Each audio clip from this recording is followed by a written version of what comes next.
Olá, hoje a gente vai mergulhar numa análise bem interessante que olha para a economia brasileira, para o mercado imobiliário especificamente, como uma série de ciclos, sabe? Isso. O material compara dois momentos-chave, 2016 e agora, 2025. A ideia é entender esses padrões que parecem que, bom, se repetem. Vamos tentar destrinchar isso. Vamos lá. É uma perspectiva importante essa dos ciclos. Então, começando por 2016, o documento descreve aquele ano como o auge de uma crise feia, né? Econômica, política, que já vinha desde 2014. Exato. Uma recessão forte mesmo. Inflação alta, juros. Nossa, lembra da Selic? Chegou a 14,25%. Imagina, isso travou tudo, né? Consumo, investimento, e o setor imobiliário sentiu demais. O texto detalha isso. Confiança lá embaixo, crédito super difícil, caro e muito imóvel parado, imagino. Estoque alto. Sim, muitos distratos. Gente devolvendo imóvel na planta, construtora com dificuldade para lançar coisa nova. Foi um cenário bem adverso. Mas olha que interessante, o material diz que, mesmo aí, surgiram oportunidades. Pois é, essa é a parte fascinante que a análise ressalta. Para quem tinha capital, dinheiro na mão, né? Hum, Aí os preços ficaram mais, digamos, negociáveis, principalmente de ativos com maior valor ou em situações onde o vendedor estava mais pressionado. que tipo de oportunidade exatamente? O texto fala mais sobre isso? Eram só apartamentos usados, mais baratos? Não só.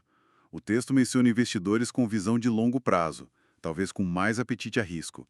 Gente que comprou terreno bem localizado mais em conta, sabe? Ah, entendi. Ou entrou em projetos de médio e alto padrão que estavam oferecendo condições, sim, muito especiais para conseguir vender, para desovar o estoque mesmo. Faz sentido.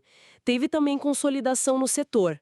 Empresas maiores comprando menores ou carteiras de imóveis com desconto. A lógica que a análise traz é: a crise baixa demanda, pressiona preço e isso cria um ponto de entrada para quem pode esperar a recuperação lá na frente. É um padrão, né? Um padrão clássico de crise de fato. E essa ideia de padrão nos leva direto para 2025, que é onde o texto faz o paralelo. Exatamente. Depois de um tempo com juros mais baixos que deu um gás no mercado, o cenário virou de novo. O material aponta para quê? Inflação global, questões fiscais aqui dentro. Isso. Uma combinação de fatores que levou o Banco Central a subir os juros de novo. Um novo ciclo de aperto. E o impacto agora em 2025, segundo a análise. É tipo um déjà vu de 2016? Olha, o texto descreve uma consequência bem familiar, sim. De novo, o crédito imobiliário fica mais caro, mais restrito. O que naturalmente dá uma esfriada na demanda. Exato. As vendas, que vinham fortes, começam a desacelerar. O documento até indica que os preços, principalmente de usados, que dependem mais de financiamento, já mostram sinais de estagnação. Estagnação ou até correção para baixo em alguns casos. Isso, em alguns segmentos ou regiões, pode ter até uma leve correção. A cautela volta a ser a palavra de ordem para quem compra ou investe. Mas essa comparação que o texto faz, 2016 e 2025, é uma cópia fiel ou a análise aponta diferenças importantes apesar dos juros altos nos dois momentos? Não, a análise não diz que é igualzinho. Aponta semelhança no mecanismo principal, juros altos esfriando o mercado. Isso é claro. Certo. Mas também sugere diferenças do contexto. Por exemplo, talvez o mercado em 2025 tenha começado esse ciclo de alta de juros menos alavancado do que estava lá antes da crise de 2014. Os fundamentos da economia geral podem ser um pouco diferentes também. Entendi. A dinâmica é parecida, mas o ponto de partida e o entorno podem ter suas particularidades. Exato. Mas a essência do ciclo, como o material apresenta, essa sim parece se repetir. Um período de mercado mais frio que, para alguns, é de novo uma janela Uma janela para quê? para pensar estrategicamente. Isso. Muita gente que ia comprar talvez segure a onda, adie os planos, mas quem é investidor mais atento olha para esse movimento e pensa: onde podem surgir as boas oportunidades agora? Pensando na valorização quando o ciclo virar de novo. Então, amarrando tudo, a grande mensagem que essa fonte parece querer passar com essa comparação toda é sobre a natureza cíclica mesmo, né? Eu acho que sim. Que entender esses ciclos no Brasil, no imobiliário em particular, é fundamental. Não é para se assustar com a fase de baixa. Mas para ver como parte de um processo maior. Exatamente.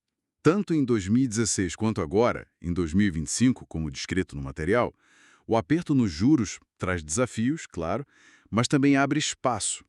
espaço para negociar melhor, para fazer aquisições estratégicas se a pessoa tiver capital e paciência. Não é sobre adivinhar o fundo do poço, mas reconhecer em que fase do ciclo a gente está. Perfeito. Reconhecer a fase. Então, a conclusão que o documento traz é que essa dinâmica não deveria gerar pânico, mas sim ser um fator na análise de longo prazo. É por aí. O cenário atual, como foi o de 2016, talvez não seja o melhor para todo mundo, para quem precisa vender rápido ou depende muito de financiamento barato. Com certeza não. Mas pode ser interessante para quem tem fôlego financeiro e está olhando lá na frente na valorização futura. Exatamente. Entender que esses altas e baixos são parte do jogo pode levar a decisões, quem sabe, mais racionais, menos no calor do momento, seja no mercado imobiliário ou em outras áreas também afetadas por ciclos. E isso deixa a gente com uma reflexão final, né? Inspirada por essa análise toda. Se a gente aceita que esses ciclos são recorrentes, será que isso muda o jeito como a gente lê as notícias do dia a dia? Juros, inflação, PIB? Boa pergunta. Será que ajuda a gente a filtrar um pouco o ruído e focar mais nas tendências de prazo mais longo? Fica aí algo para se pensar.